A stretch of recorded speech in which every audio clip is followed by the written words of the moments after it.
Şu 21. asır kirgandan keyin Xitoy 1987'den itibaren bir 50 yıllık bir strateji planı kurgandı. Keyin buni keyiniga chekib, hozir 2025'te onunki planı tugaydi. Yani Xitoyni o'rta haldagi bir devletga aylantirish. Hamda bu 2025'te tugagandan keyin Xitoy yeni bir strateji planı qurish lazım. Bu bo'lsa hozirgi İpek yo'li. Bu mu 3 kademlik? Baştaki Dınjapı'nın oturup koyulama 3 kademlik. Xitay'ın oturup koyulan bu yeni İpek yolunun hızlı isimleri var. Ola moyum emas. Ben hemsini jırıpla yeni İpek yolu devlet düştüm. Çünkü birisi denizden, birisi kurak yolda. Aslında yaxşı oylangan bir plan. Yani deniz yolu da bir çatak çıksa, kuraklıkta bir çatak çıksa, deniz yolu da oylagan. Hem de her kademede çıkırgan havüklerine hemsini oylap planlagan. Yani bunda diğer noktada Xitay aslında bu İpek yolunu 1991'den itibaren oylaştı başında. Yani bugün Xili 20 neçe yıl ötep gitti. Hazır pişip yetken bir yolunu, çıkış yolunu titpadı. Erkanda bir Cihangir devlet yükselgen vaktada talağa yiyildi, içildi. Şununla kanda yiyiliş, kanda içiliş o muhim. Hem ziyan tatmayı hem de dünyaya hakim bulalaydıran, yani bizimki Uygurca diyen çağda Cihangir devleti, yani Cihan devletini kurup çıkış, her çoğun devletlerinin ki arzu kıldıran bir ehval. Bu İpek yolunun ki resmi oturup koyuşu, kuraklıktan mağdığan, yani Şarkı Türkistan, Kazakistan ve şundakla İran, Türkiye ve Avrupa'ya mağdığan bu yolunu birinci kıtım 2013 yılı 9. ayının 7'sinde Kazakistan Cumhuriyeti'nde Nazarbayev Üniversitesi'nin salonunda ilan kılgan. Bir aydan keyin, yani 2013 yılı 10. ayının 3'ünde Endonezya'daki ziyarette Xi Jinping bunu oturup koygan. Şununla bu iki yol birbirine toluqlap oturuğa koyuşu başladı. Bu yolu normalde Xitay'ın Cihangir devlet kuruluşu için oturup koygan bir siyaset diyen halde Xitay buna demeymadı. Çünkü Xitay dedi bu bir tinçlik bir yol. Çünkü hemimizin faydası vardı orada. Bunun bir şimdiren belki kadem yok. Ama Xitay meblağ salınan diğer şekillercik devletler buna kömün bir oladı. Bunun 100 milyar dolarının gibini kılvatattı. Yakın kırmış içilgan, Beijing'de içilgan İpek yolu ile münasebeti icranda bizim Cumhuriyet'in ketken bağın. Bu yerdeki ilan kılışı kargancaklı 870 milyar dolar. Buna azrakla köpeyse bu 1 trilyon dolar. 1 trilyon dolar degenin ki yanan çok büyük pullar. Bu pulga karab hemme devlet heveslenmedi hazır. Yani çünkü hemme devlet özününki tömür yol, taş yol, hemme yoluna misalga asas kuruluşlarını yeniler, yasaşını halaydı. Misal Türkiye'nin tömür yolunu yeniler veya tır sürekli boyusunu halaydı ama pul yok. Ama Xitay'da teknikle me ekilme, pulda me ekilme, hatta Xitay işçini me ekilme degenlikin hem de koptu deyilme. Bunda bir ahval var. Şunlaşka bu 1 trilyon yakın bu pul, çoğun bir pul nurgun devletlerinin hevesine dağıtıldı. Şununla hazır çık devletler Xitay Cihangir devlet için kılvadıdı da oylaşmayın. Bu burunma biz miyerde yükseldi mi degen her kadar yükselgen bir güç, çoğun aşı dünyada kaydı ve kurallar, Türkçe degen vardı da kural koydu.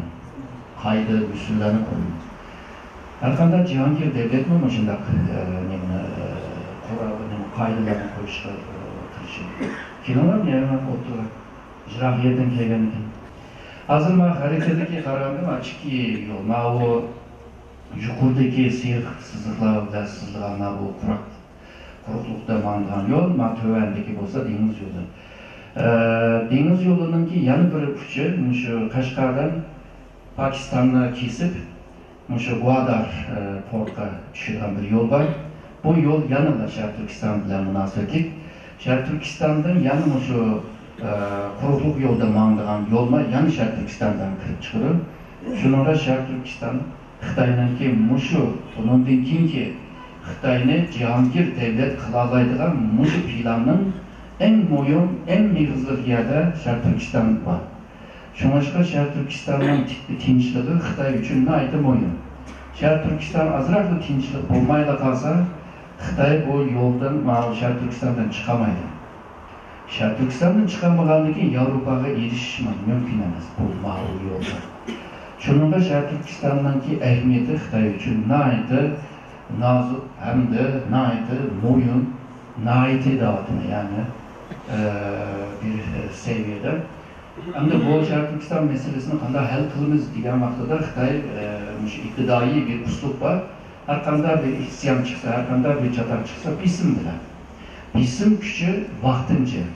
Ama uzun müddet başka bir güçle işitiş lazım. Ama Xitay bunu uzun müddet için işitiyordu bisim işini. Baskan sıra bu iş başkaca buldu demek. Hem de bu Xitay eğer de başına canına sorap gelse başka devletlerine kim tutmaydı. Onu önemlikin yani kimimiz. Deniz yolundaki göstergen bir harita.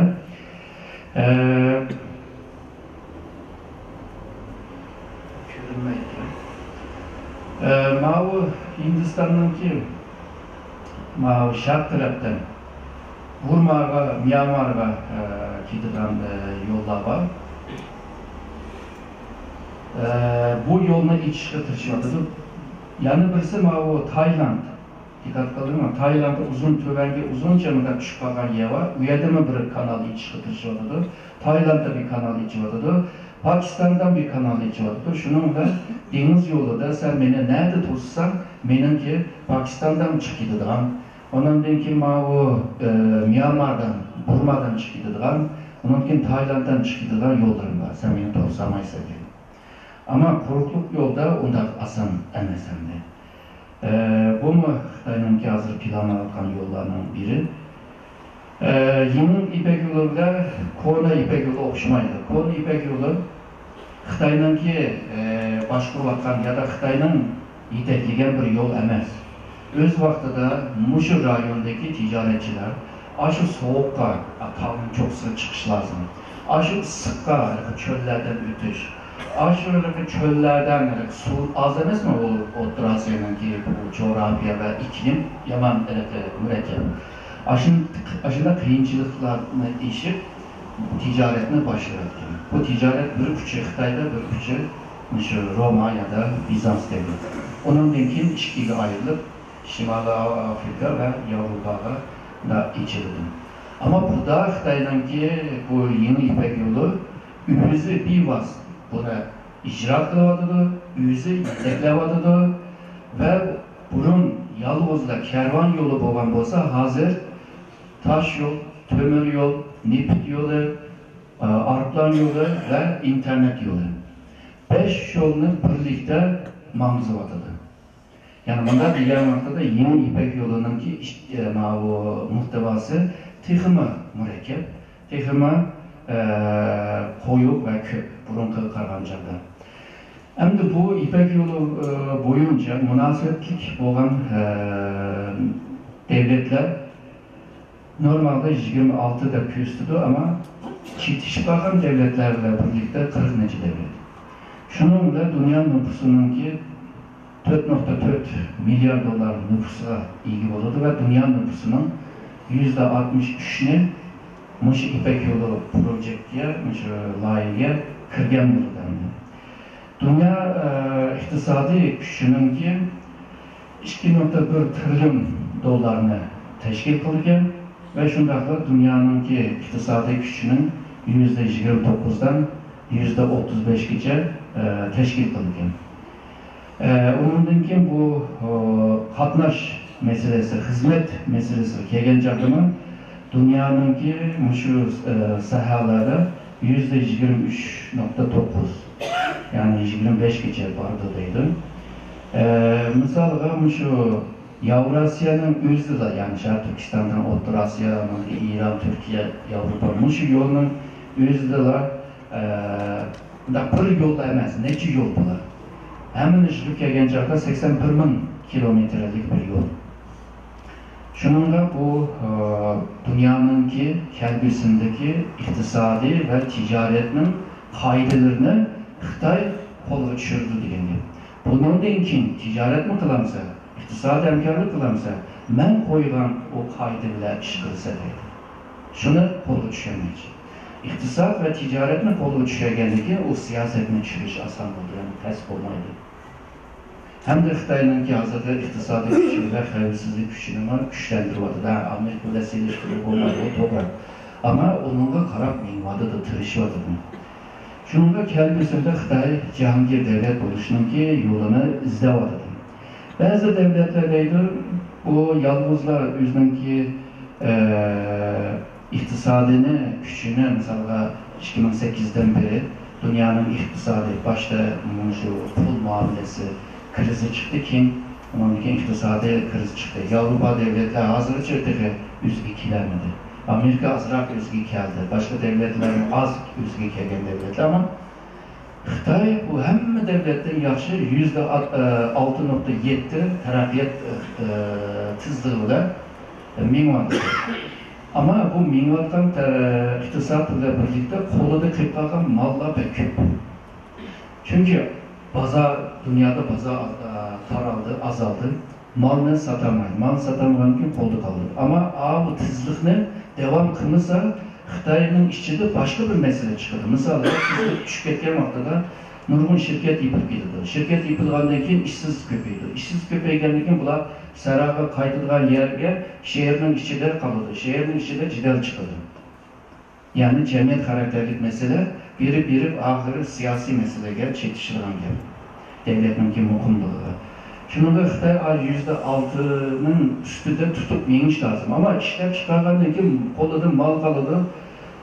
En dedeydi, şu İpek yolu bile kolumda kalan mallarını, İpek yolunun vasıtası bile ben asas kuruluşunu kıpırmam, onun için bilimle ilerlemedim.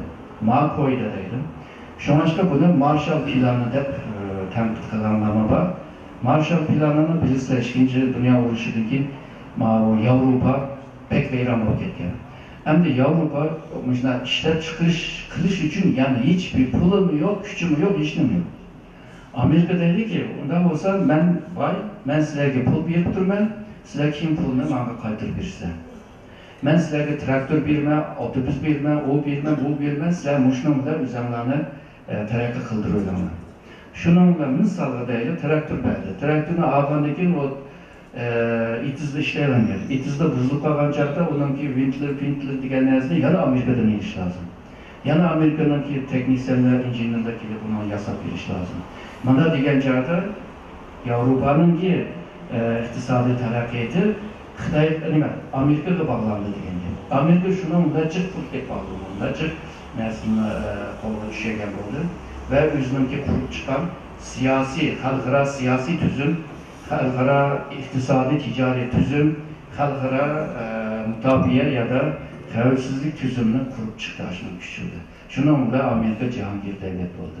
Misal xavfsizlik burumu değişken ya da misal NATO xavfsizlikninki, misal Birleşken Devletler siyasi, misal Dünya Ticaret Teşkilatı ya ki Dünya Bankası, Asya Terakkiyat Bankası degandek muşundaq sistem bile özüne Cihangir devletinin ornunu qoğlayalaydı, bonus qoğlayalaydı.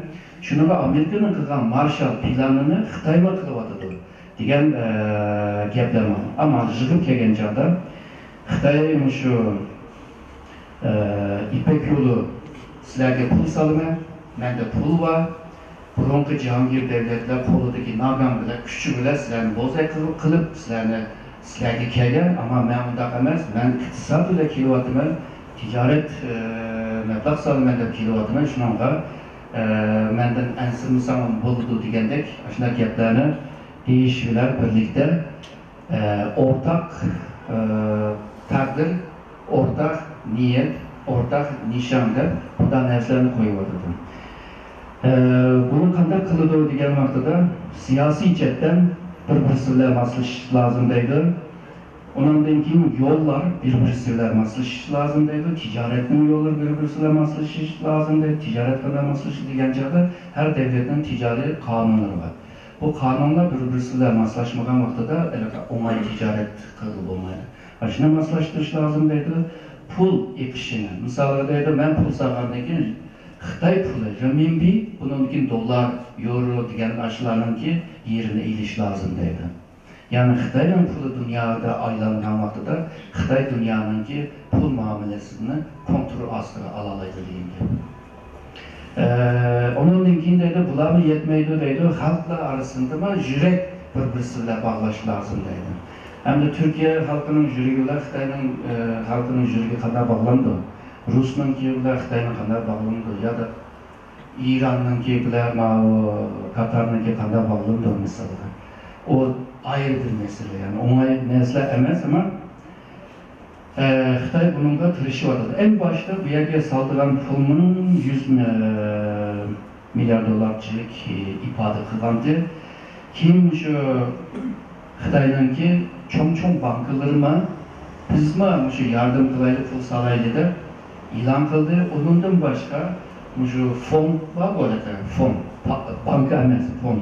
Pullarma pul bireyli deb qildi. Hazır şu 870 milyar dolarchilik bir pul var hazır. Türkiye'ye 30-40 milyarın arasındaki bir pulunu ko'rsatdi endi. Mancilik pulumuz var dedi. Hem de o 30 milyar degan yomon cho'ng pul endi. Ne ishlarni qilib bo'ladi. Türkiye'nin shuningdek bu pul keltirgan bo'lsa, biz hayhol deyish beraylik deb hazır orta koridor projesini o'tirib qo'yildi. Xitoyninki bu İpek yolununki esas yani özünün devatkan esas niyeti şu asas kuruluşlarını xalqaro Xitoylar emas, Xitoyninki qo'shni devletler, şu Türkiye'gacha, Avrupagacha asas kuruluşlarını bir-biriga maslashib halga ekilishini xohlaylik. Undan keyin energiya jihatdan hamkorlik qilish uchun bu yo'lga ehtiyoj bor ekan. Undan keyin o'zininki sanayi bahçesi ya da sanayi hamkarlıklarını güçlendiriş için bir yolga ihtiyaç bo'lganligini ve şundaqla ticaretini ravan qilish için bazı lazım bo'lgan caz degandek narsalarni setishga ve bazı rayonlarda erkin ticaret sahası deb saha kurmakçı mı Türkiye'de mi kurmakçı 2-3 tane kurulgan niyet var ama hazırmış İzmir'de başladı. Yani Xitay malı bir yer kirgen çağda tamonjida işini vermek küreleydi diyen gibi. Ondan bir miyerden Avrupa'ya küremiz oldu diyen gibi davadadı. Hazır Xitay'ınki nimisi iktisadi terakki kılıp bir noktayı keldi. Ama şu Garb Şimal tarafındaki tarakkiyeti de onçilik bir yeri kemedi.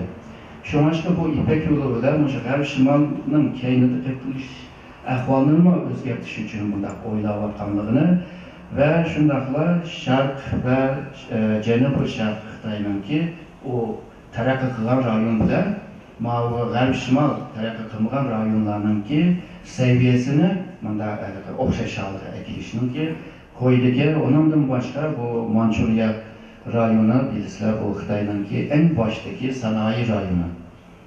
Japonlar sağlam sanayiydi. Onu kolrab, uprab kaptıya uyanama canlandırış için bu İpek yoluga ihtiyaç bo'lganligini so'zlaydi. Hem de bir narsaga dikkat qilish lazım. Bu Xitoy reisi olsun veya qolgan ministerlar olsun. Şunu jiq ta'kidlaydi. Yani Xitoy milletinin yeniden canlanışının yolunu izleyatımız deydi. Yani yeniden canlanış degan vaqtida tarixda en kudretli bo'lgan vaqtini yeniden canlanışlar kadar seliştirildi. O en aciz vaktini demeydi yani. En küçük vaktini yeniden canlandırdığımız bir vaqtida bu cihangirlik bir devlet buluşunun ifadesi bulundu. Şuna başka Xitoylar şu xalqaro siyasi ve iktisadi sahalarda yamanca nemisini aktif hareketlerini kılvadığı misallar deydi. Ye şeharini başkuruş meselesi deydi. Bunu Xitoycha nima tushunchuvchilik deb tushundigan. Onundan başka misalga ötgende Davos yığınında Amanla İhsan adı var. Hiçbir Xitay'daki baş reisi uyarı bir bakmadan. Ama Xi Jinping bağladı. Niçin bağladı? Çünkü Xitay'ın gücüne uyarı gözetmekçi. Deydi, bu yer şehirleşişine toksaklık kılış hata deydi. Bu kapitalistlarınki istevatkan nesler ama bir sosyalist devlet onu kovdavadıdır. Bu kanda kovgetti. Onun için şu erkin ticaretine toptak kılıp olmaydı, ticaretine işledi. Bu mu kapitalist devletten kovdayıkan nesler? Ama Amerika o Trump'dan tüpeyle onundan çekinip çıkmadı ama Xitay bu yana toldurmadı. Yani siyasi, iktisadi her şeyden ben dünyanın peşi bulu, ben de onunla tırışmadı. Hem de dikkat kazanırsa şu hatta Xitay'daki zıvanı boğar, zeminci boğar. Yani pek o devli diyen giyistikte dikkat kazanlar. Bu yerde ben bunda neyse kök buludu. Dünya Xitay'ın avazını, kütüşünü saklamadı. Yani Xitay avazı silişler. Dünya Xitay'ın akıllığı, yani bu nime, hikmet, cırgıya ihtiyacımız vardı. Dünya ihtiyacı vardı. Xitay modeli dünyanın ki iktisadi tarafiyetinki modeli. Demişler yüzünki milini dünyada seçiştirme tırışmadı. Demek ki Xitay'ın ki cemiyetin içi de Cihangir devlet bolumuzda teyyab koptu diyen gibi. Belki isimlerde vardı 2006'da Xitay bir çatma film işledi. Çoğun devletlerden ki yükselişi. Diye isimler var, söylemler var mı bilmem. 12 kısımlı bu değil. Yani İspanya, Portekiz, Hollanda, Fransa, Almanya, İngiltere, Amerika, Rusya ve Japon. Bu devletler kaysı sebeple yükselgenliğine, kaysı sebeple çökergenliğine, kandan meydanı okuganlığına, ilim ve teknoloji bir yerde kancılık rol oynaganlığına, ideya ve fikir stratejiyle kandak bir yerde terakki kılıp bu devletlerin güçlü kılganlığını köp anlatkan. Bunu köylerde var mı aramında? Bunu bir körpek anlat. Çoğun devletinin yükselişi ve çöküşü diyen. 12 kısım. Xitaycının aslı İngilizce mi da? Yazık değil mi buna? Doblajını? Tercümesi var. Türkçesi yok tabii. Uygurca bir sıkılıvesi oldu buna. Uygurca'da. Var mı Uygurca? Ben köyde bilmem sonra. Xitay hazır cemiyetine, devletine, halkına aşına Cihangir devlet buluşuna teyyak oluşkunun altıda aşı film çıkan dekin, onun dekin nurgun neslemin çıktı. Xitay'ın ki bu strateji, bilmem, bu İpek yolu bir strateji yani. Kendisi karşı ayarlıklar, kademler, bunlar hepsi stratejiye girdi. Xitay'ın ki bu İpek yolunun talışı, özüge has olan bir ahval. Yani Amerika'dan evvel, İngiltere'dek Britanya, bunlar dünyaya yayılgan vaxtıda, xalığanca bir neye yayılgan olsa eşeğe ketken. Ama Xitay, yolu o çok, nişanı o çok, qaysı rayonga nişan kılınganı o çok, hesapla o çok, kançı pul tepilganlığını, kançı pul kırım kelganlığını, kançılık xatarlik ahvallar boğanlığını, misalga Kaşgar'dan, Pakistan'dan ötep, Guadar'a mangıgan vaxtıda Balujistan meselesi çıkıdı gördü. Balujistan'a geldi bir çatak çıksa bu yolga mı tesiri yetkizdi? Bunların hemmisini hesapladı. Buna aşağıya adam evde bu kıldı, aldım günü ilişki Xitay araya ilişkisini öldürmekti mesela, değil mi? Bunun için bunda ahvallarla köp buluş mümkün. Xitay mı bunları hesap kılgan ama Xitay hazır pul tipi bu işini kılmasa bulmaydan bir alıdan. Kendi çekilse bana yıkılıp düşürlerdi. Çünkü pulunu kuşaklap yazsa tügeydi. Manlısa yanı olmaydı. Bunda bir ahvaldır. Şunun ve Xitay'ın ki bu strateji planları çok karşımda məqsədlik düşünüp kılvatkan bir yol. Bazı tədqiqatçılar deydi, yok o şu vaziyet müştak yıkılmadan ulan aşına yıkılmadı. Bu İngiltere şundaktı. Burunki nime İtalya şundaktı. Portekiz mi şundaktı, Hollanda mı şundaktı? Nereye bir paydosuyla yıkmam ama Xitay bularla bir farkı boğanlığını görüyoruz. Ve bu İpek yolunda Xoşnu devletlerinin işçiye bağlaşını tırışıvadılar ve Orta Asya'da yüzge bağlanan takdirde Şarkı Türkistan meselesine hem de etnik hem de dini meselesine ama bir sahanın işçide hal kılışının yolunu tapkan oldu. Ondan başka Xitayning oturup koygan bu kaidelerle bazı sistem şekillenir. Bu sistem şekillengen vaxtıda Xitay bu sistemden cık payda alalaydı. Bu sistem ile birlikte onundaki müesseseler kuruldu. Müesseseler, organlar kuruldu. Bu hemisi Xitay'nınki icadı ve Xitay'nın kılgan buldu. Hemisini müşnak yaxşı oylap yolga çıkıvadıdı Xitay. Xitay bunu 3 kademge bölgen. Birinci kadem yani bu stratejik seferberlik kılış.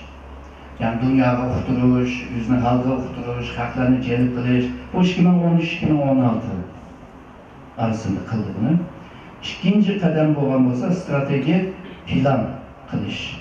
Bu plan kılış hazır devam kılvalıdır. Kandak Faiz devletlerle kilişim kılış lazım. Rusya ile Türkiye ile hemisiyle kilişim kılış lazım.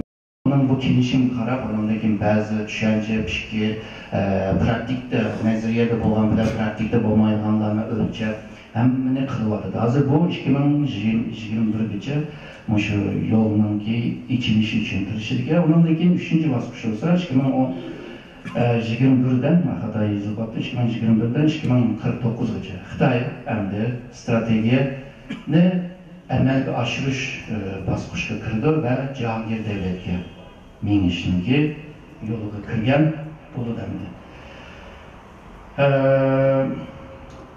Dünya bununla kanda karaydı. Ben o dünya seviyede, rayon seviyede, devletler arası münasebet seviyede, 3 seviyede düşen bir ayda bunu reddegen.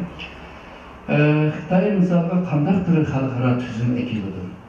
Amerika'nın ki ekegen, dünyada ekegen şu tüzüm, İngiltere, Fransa, onundan evvel Hollanda, onundaki Rusya, Japonya'na ekegen o tüzümki kargancaklar biraz demokratik. Biraz. Xitay'na ekildiren bu tüzüm insani kısmı var mı yok mu? Yalgızlar aşındayla pullu olsa, menfetli olsa, aşı polap talap kılamdı. Biraz insani tarafı bulamdı, bulmamdı. Mesela adalet, kişilik hukuku, temberverlik, muhitni qoğdaş, ifade erkinliği, digandek bundan nesle bulamdı Xitay'da. Hazır bunu görmedik. Xitay'nın ki bizge körsətken nesle, birinin nesle var, o olsa Konguz'un ideyası. Başka nesle yok. Konguz'un ideyası, feodal zamanındaki padişahlık tüzümünü qoğdaydıgan bir ideoloji. Bugün dünyaya yayılan olsa Xitay'nınki məqsədi şu. Xitay degen devletini dünya halkı karta qoğdaş için Konguz'un ideyasını yiyivadıdı da ben düşünüyorum. Çünkü o ideya anı. Onu ayrıca bir nime kısak buludu. Bir liksiya kılıp Konguz'un ideyası zaten ne muntap. Başka bir zamanda öyle şeyler. Yani şu mevcut tüzümge meydan okuş daima yeni özgen bu güç mevcut güçke meydan okugan bu hikaye 500 yıldan beri devam kılan. Hemisi kan bile tüydü, can bile tüydü, ölüm bile tüydü, milyonlarca adam öldü. Yalnız da İngiltere Cihangir devletinin ordunu Amerika'ya ötküzpegen vaxtıda kan tökülmedi. Çünkü her ikisinin dini cidden, medeniyet cidden, tıl cidden okşayılan tarafı köprü. Hem de her ikisinin akıllı bu başka, ona can kırmay, kan tökme bir. Ama onun sırtında medeniyet okşamasa, tıl okşamasa, tefekkür okşamasa, göz karaş okşamasa, kıymet karşı okşamasa, o vaxtıda cidder. O olsa Amerikalılar Xitay'ın arasındaki cidder diyen bir gap. Mevcut tüzüm, halkara tüzümge. Bazıları onunla maslaşıp yüzüne tarafı kıldı. Mesela İngiltere'ninki öz vaxtida koygan futbol oynaş kaydısını hazırlıca hiç kim bozmaydı. Kim bozsa kızıl kart ile haydi ödedi. Şuna koy. Şuna bakaklar, ben şu kaydığı boysunu şampiyon bulaydı bu tırışıdı. Bu bir xil. Halkara tüzümlü kartı. İkinci xil olsa, mevcut tüzümünü özgertiş. Azrak özgertiş bile özüge mas keltiriş. Üçüncü xil olsa, onu tamamen meydan okup yıktiş. Hazır Amerika'nın şu üç xilde turup Xitayga qaravadıdı. Xitay qaysini tanıdıdı? To'g'ri, Xitay şu 87'den bugünküce Amerika'nınki tüzümünün şemsiye aslında en köp payda alan devlet. Böyle emas. Aşı devlet. En köp o payda aldı. Payda alandan keyin hazır Amerika'nın tüzümünde Xitay texmi köp payda ediş için hem de bu tüzümünü özgertiş lazım. Şunu da Xitay yakın zamanda bu tüzümünü özgertiş bile özünün menfaatini koklaşmalı. Kelbisinde bu İpek yolu ile birlikte onun için konu tüzümünü çıkıp özünün tüzümünü koyuşununki koydu. Halkara tüzümge kaldı. Bu yolunu bilsem, bu yolda Amerika yok, Japonya yok. Rusya mı yoktu ama Rusya bile bir kilişim bile birbirine bağlanıp oldu.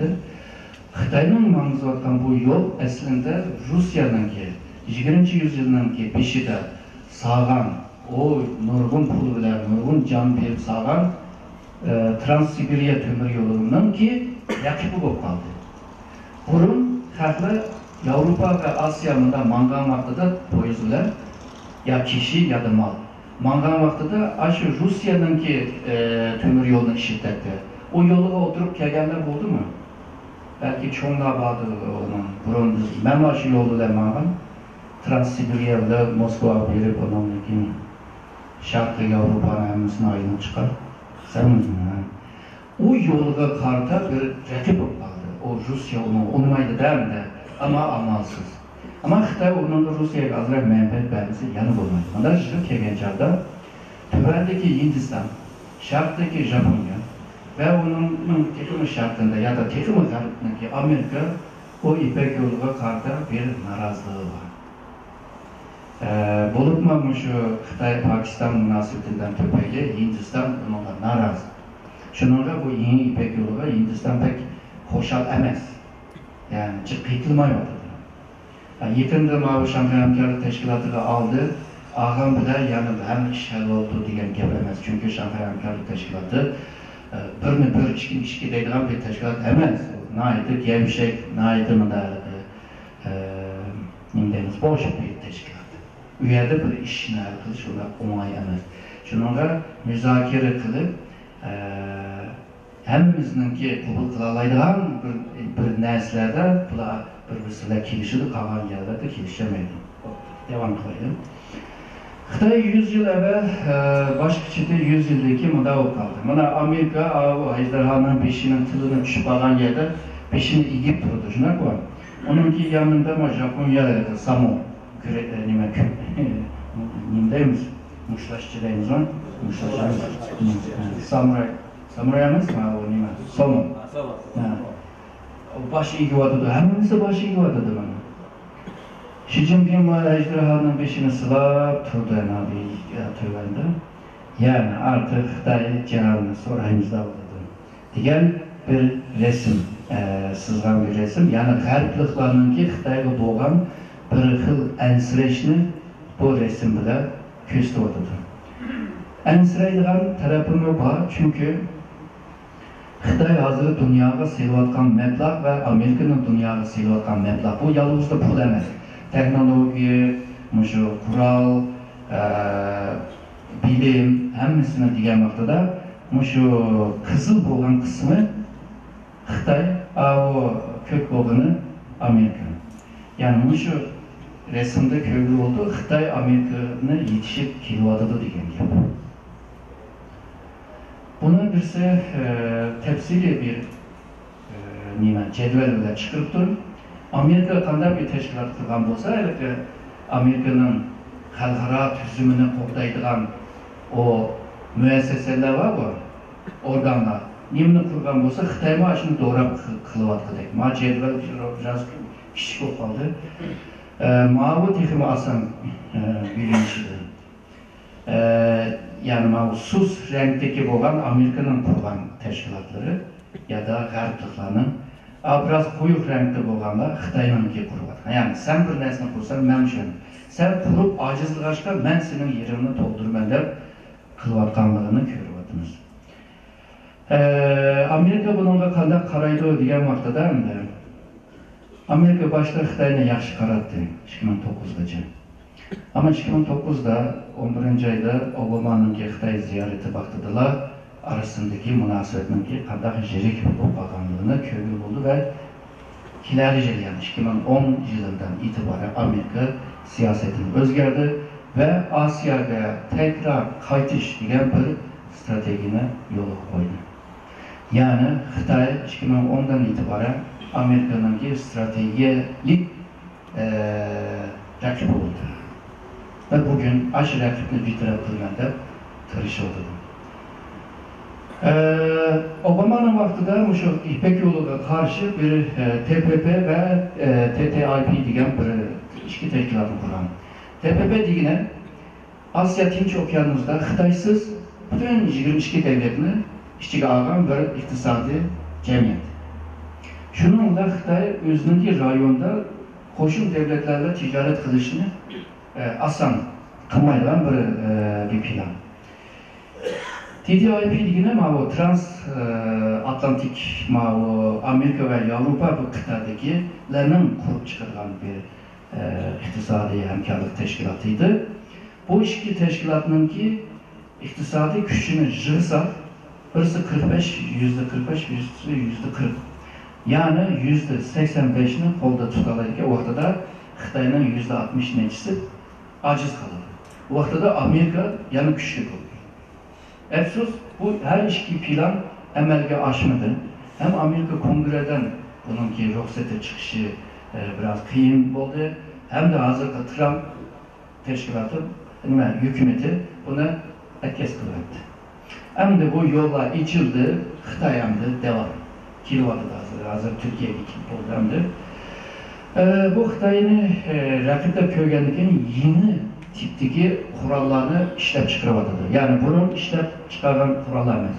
Yeni maxsus Xitoyninki bu alaydagi qarta qurollarni ishlab chiqaryapti. Mana shu roketlarni ashuna qarab tayyorlik qilyapti. Balki yaqinda xabarlarda ko'rdinglar. Janubiy Koreyada bir roketi qo'g'dash to'rini ya da kalkanını tayyor qilyapti. Ama Xitoy Amerika karşı ko'p zayıf yeri var. Mesela Xitoyning ticaretininki 1/3 Amerika bilan bo'lyapti. Amerika to'xtatgan taqdirda Xitoy jiq ziyon tortadi. Agarda Amerika Yevropani qo'lga tushirsa, Xitoy texnik ziyon tortadi. Xitoy deydi, mening qo'limda 3 trilliondan ko'p dollar bor deydi. Men buni o'ynaydigan bo'lsam, sen Amerikaning iqtisodini cho'kadi deydi. Amerika deydi, senin qo'lingdagi o 3 trilyon dollar var mı? Ben dolarının bahasını düşürüversem senin qo'lingda erib tugaydi o pul deydi. Shunga ikkisi pul nimasi de o'ynamaydi. Kim her oynasa hemisi ziyon tortadi shunga. Hem de misalga Amerika'nın askeri gücü. Amerika'nınki armiya için xarjlangan pulni bütünü Amerika'dan kim kelgan 15 devletini qo'shgan taqdirda aran Amerika bilan teng bo'lalaydi. Yani Amerika bilan seliştirish biraz ters. Mesela Amerika 1960'da dünyanın bir taraftan yana bir tarafga asker yetkalaydi. Qurol yetkalaydi.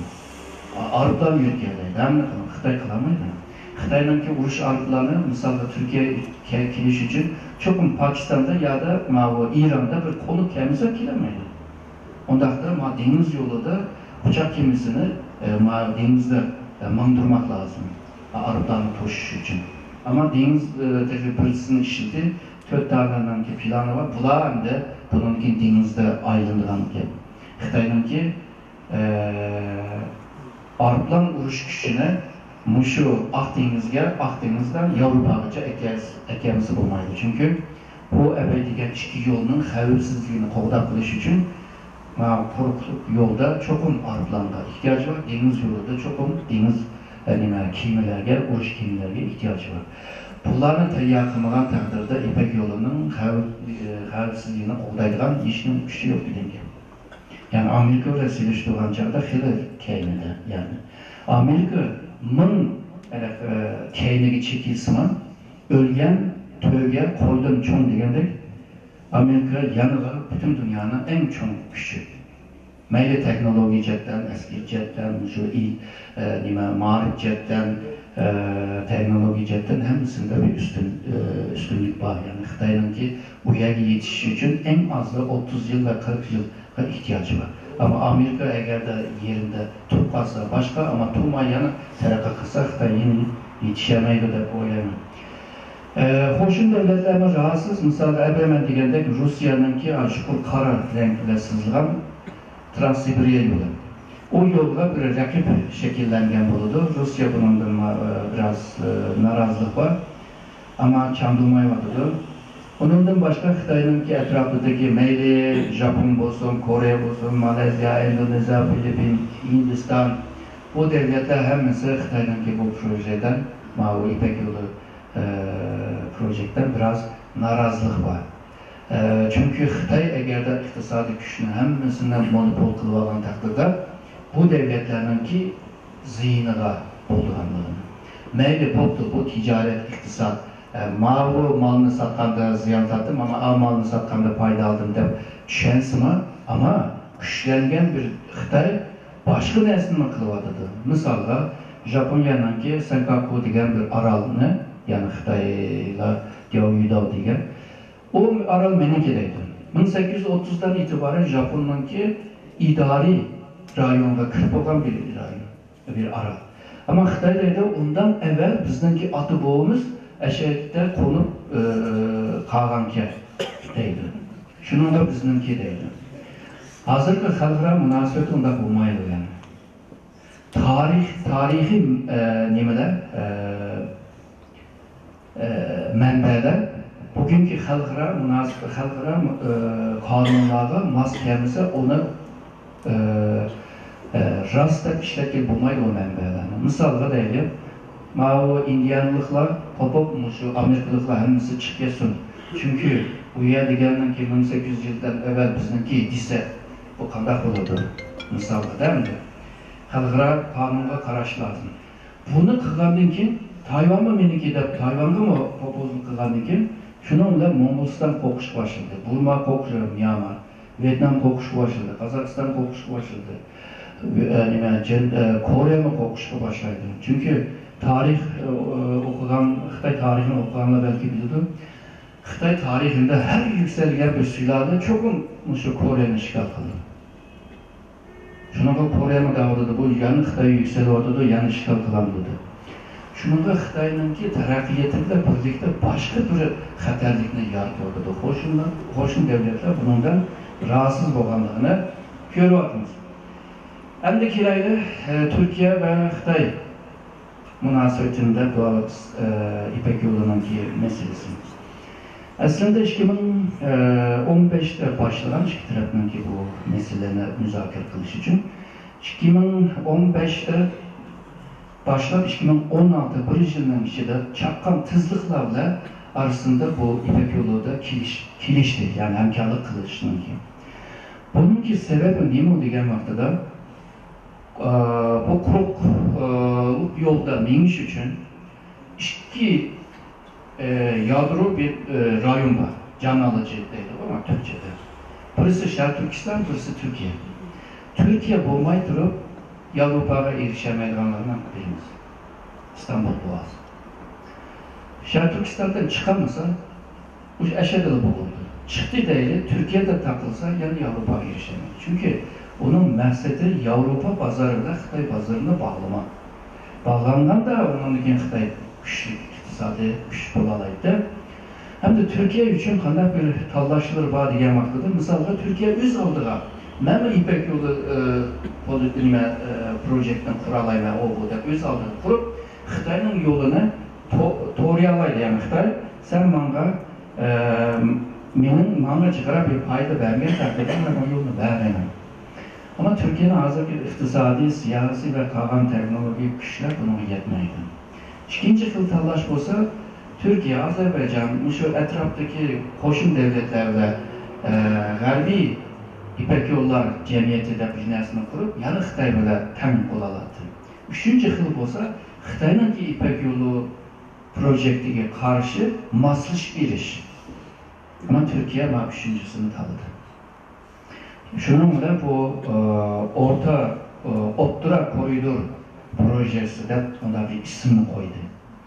Bu yerge bu isimini koygandan keyin bu Antalya'daki 2015 Antalya'da içilgan G20 yığın vardı. O yerde iki reis oturup paranlaşıp bu işine pişirgen oldu. 2016'da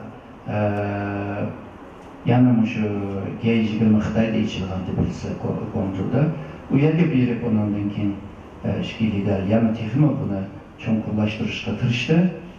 Hem de hariteye qaraydigan bolsak, misalga Türkiye'ye kelgan chog'da, yani ebe deganda ikki tarafni bog'laydigan bir yer. Ama ebe men deb o'tdim. Yolg'izla temir yo'l, tosh yo'l, dengiz yo'li o emas. Shundaqla bu yerda tigi havo yo'li bor, undan keyin internet yo'llari bor. Bununla erishish uchun Türkiye texnik kuchli bo'lishi lozim.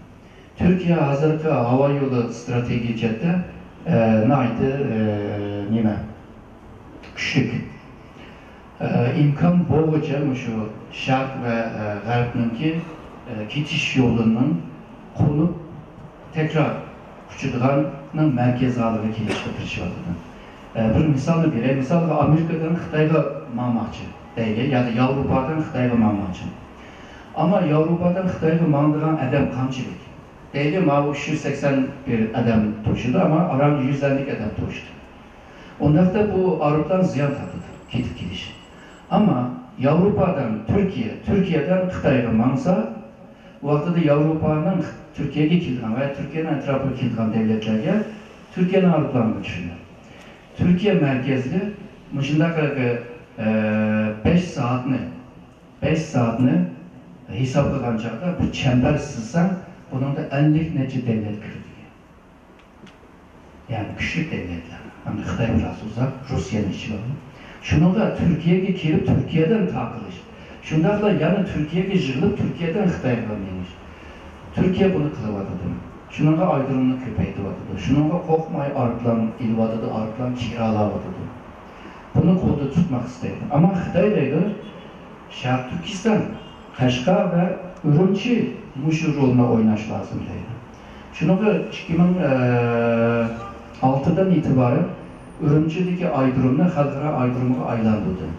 Belki İslam'da vardı. Kaşgar aydırımını yeniden silişte tırışıvadıdı.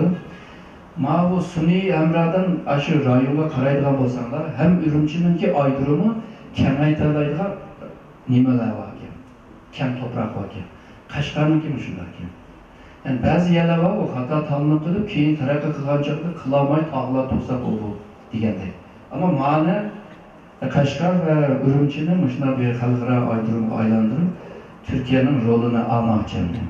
Bu ertugünün yani bir mesele çıkırgan dek turdu. Türkiye bir yerde iki devletin arasında ötken günde 6. ayının 7'sinde iki devletin arasında şu İpek Yolu da hemkarlık kılış ve münasebetlik bir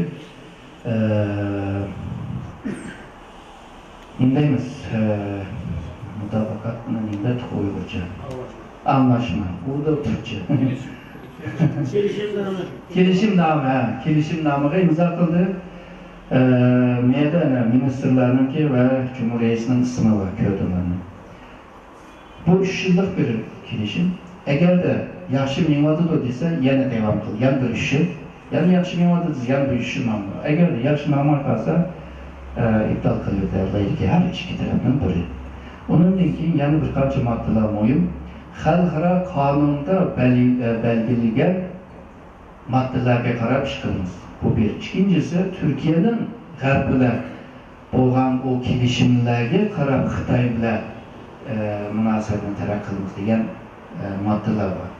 Bu vaqtda başka bir mesele bo'ldi. Yani Xitoy tamamen Türkiye'ni monopol aslında ilişme, ona emes bulunduğunu görmezemdi. Hem de Xitay gümbür Türkiye'ye kilivadılar. Ama Türkiye şartı kitemeyvadıdı. Bizden ki urtukan bağıyalagımı kitemem çünkü Xitay sürüp kilivadıdı, sürüp kilivadıdı. Şununla Xitay'ın ki yatırımını köperek isteyimiz diyen takdirde bazı jeopolitik cetteki menfaatini ama juda koşunu ihtimalle. Türkiye bir yerde bağın sıra belki akılla bu işini hal kılıdı da oylayım. Çünkü bu başlangıç olacak. Türkiye bunu yeni bir kaç yıllık işçide bunu düşünüyordu. 2011'de ben bir doklat yazandım. Türkiye-Xitay münasebetinin 40 yılları diye. Bizimki tədqiqat merkezinin ki torbeti de bağ bir rapor, bir doklat. Eşeğe de ben diyendim. 2011'de diyendim de. Bunun dinkin Xitay ile Türkiye'nin münasebeti şu yeni İpek yolu ile terakki kıldı. İki taraftaki münasebetin güçlenişimi şu İpek yolu buludu.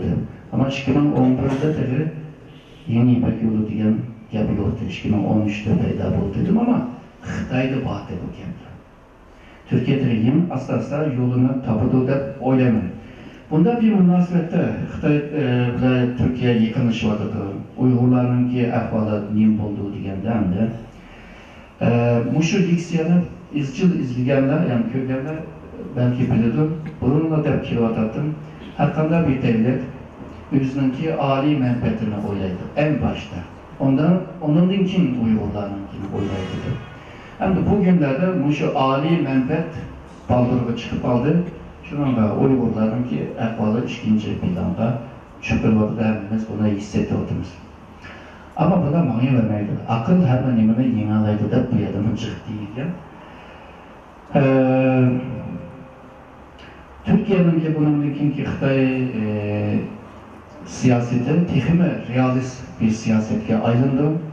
Çünkü Amerika ile Garp ile boğan bu hıl jiriklik münasebetinden tepeli. Rusya'da, Xitay'da, Hindistan'daki devletlerle münasebetini terakki kıldırıştan bir mecbur. Onun için realist davatımı. Türkiye bunun kararınçada bu işlerde tehime rasyonel, oyda tehime rastçıl yolda kitbakı. Şuna da liberal kısmı az. O ne diyeceğim yani şu insani ya da o söylediği o bula azaldı çünkü devletinin ki âli menfaati hiç kanda duygu, hissiyat ya da başka insani nesini tutmayın. Devlet başında. Şununla Türkiye'nin ki bazı ahvallarını doğru düşünüş lazım ama bunda ahvallar uzun devam kılmaydı. Türkiye bağımsız Xitay'ın ki bu İpek yolunun ki projenin yerinde tehime stratejik yeri tehime mühim oldu bunun için. Türkiye maaşının karab belki bazı siyasetlerine ama ilip giriş mümkün. Türkiye'nin bunun için Xitay'ın ki her taleplerine karta yani özünün ki milli ulusal milli menfaatine karşı ziyan verdiğin işlerinin Xitay'ın ki talebi karab kılmaydan yüzge kıldı. De oylayman. Bunda bir peyde hem de Uygurlar ikinci planda kaldı. Kına kılış lazım. Bunu ötkenki nimedim dedim, güçlü bir teşkilatını şekillendiriş lazım. Türkistan Uygur meselesini Türkiye'nin Xitay siyasetinin işçiye devamlı sokuş lazım. Mümkün bu ötkenimi dedik, yalnızla siyasi faaliyetçiler kılışamaz. Mesela dini alımlar artık doğa bozma, cihatının yolunu başlaş lazım. Akademisyenler bozma artık bu yolda kırış lazım. Hadiste yazılan yani hıllarını yani cihatının hıllarını kök yazar. Şunun karab mümkün bu ilmi kesimlerine derhal yolda kırış lazım. Onun için Türkiye'deki siyasiler Anadolu topluluğa çıkış lazım. Her bağlar yerde Şarkı Türkistan'ın anıtı bölüş lazım. Her rayonlarda, her vilayette Türk ocakları var, Örk ocakları var, başka AK Parti'nin ki nimler var, onundaki başka vakıflar var, İslami, o bu. Aşağıda sözleşip, onundaki bir minibüse 7-8 adamla kaçırıp, yol mu, şuna bir 2 ay menip çıksanlar, Anadolu'da Uygurlarga olan istaşçılık güçleniyor. Buna mı bir oylap koyuş lazım? Neticede Türkler menfaatine, devletin menfaatini oylusuna maalesef görüngende Uygur halkını görgen vaxtıda yanı kucaklaydı. Şununla bir kıldığın işler var. Hem de Uygurların kelbisinin bulduğu deyilgen bir mesele çıktı şimdi. Hem de Xitay bağın sıra küçülük vardı. Türkiye'de emez, nurgun devletlerinin iktisat güçüyle, ticaret güçüyle nurgun devletlerini üzüge tatıvadıdı. Celip kılıvadıdı.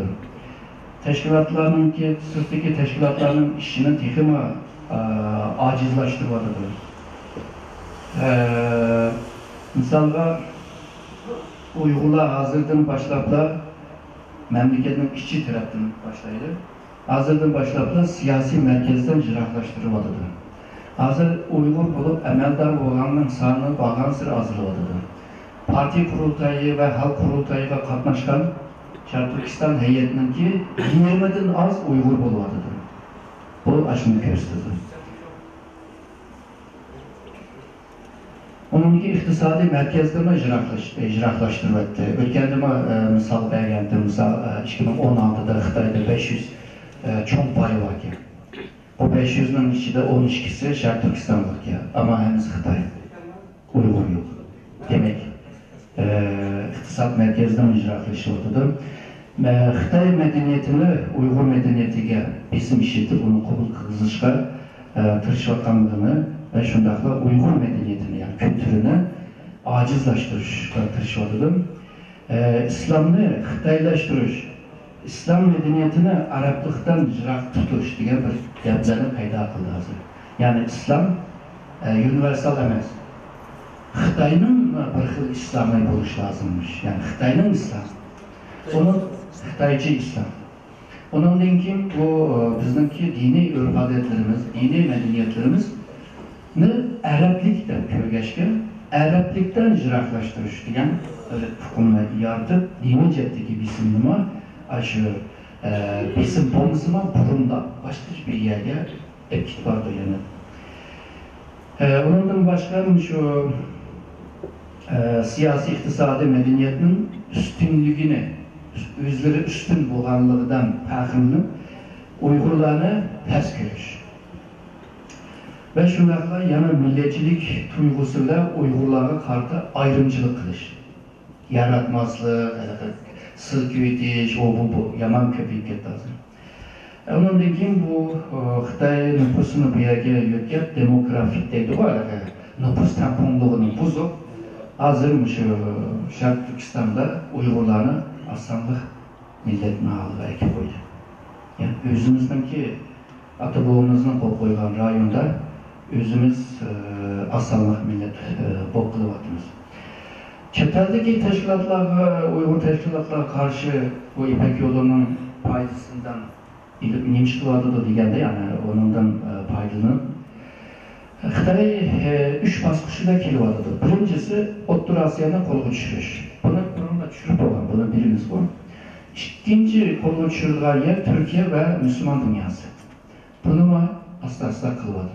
Üçüncü baskışlar G'arb'de hal kılış. Hazır G'arb'de hal kılışına başlayıp oldu. Mesela EBM Hidayet Bulağacıma dedi, İtalyan'daki bir gizci, özüm Xitay'nınki Huawei şirketlerde işlerken, o hazır aşında bilimlerini yazıp Uygurlarını sökep, Uygurlar degen eski Kıbrıs'taki jığın ve Berlin'deki jığında, stratejik jığında aşı İpek yolunu kanda söküp, kanda bozgunculuk kılganlığına da yazıp.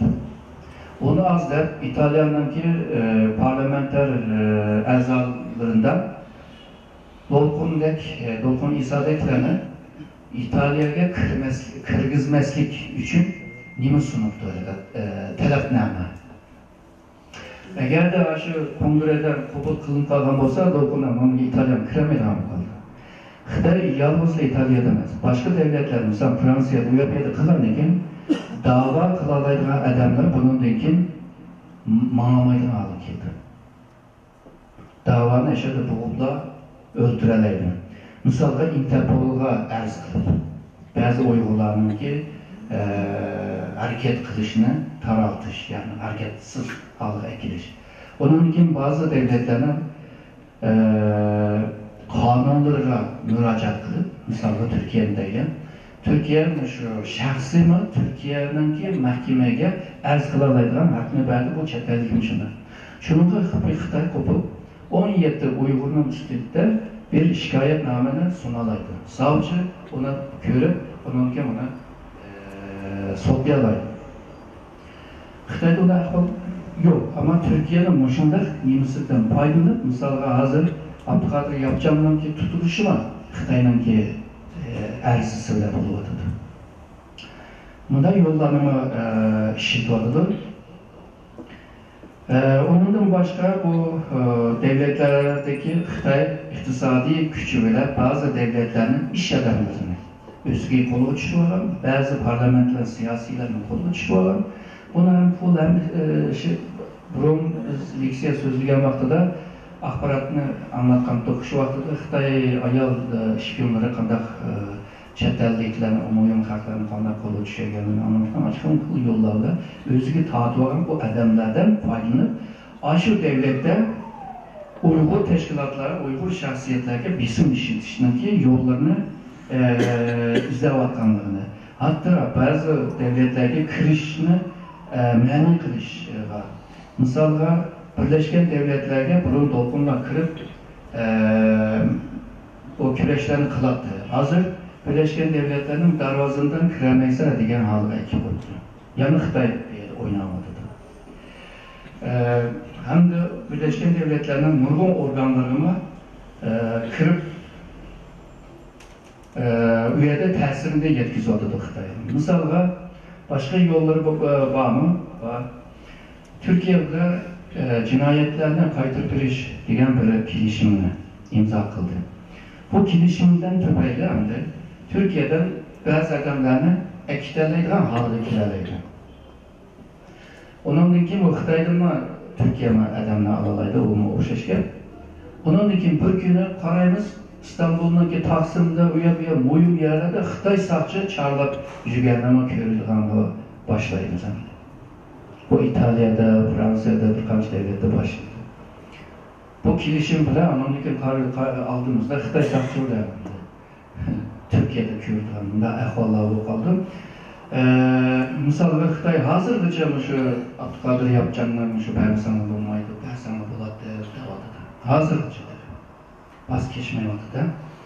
Şu kilişimdeki Xitay tekimi ümitlenirdi de bu biz gerekli kıldı. Ama Türkiye hemen degende bu kilişimini kılgan çağda halkara kanununda kilişim var. Avrupa Birliği'yle olan kilişimde var. Türkiye'nin yüzünün asas kanunundaki bazı maddeler var. Yani demokrasi bulmayan bir devletten geçip çıkan adamlarını kaydırmayla olmayın. Xitay demokrasi devletke ötken vaxtıda belki bir iş ihtimali bulurdu. Ama cinayet işleyen olsa kutlanmaydı. O kelişimdeki. Manda yollarla Uygurlarına bizim işit vardır. Mesela gezicilerin aşı Xitay'a bir qağa kuvadıdır. Körüvadımız, Türkiye'de nurgun gezicilerinin ki genel müdürlerinin emmeni Xitay'a apıp geldi.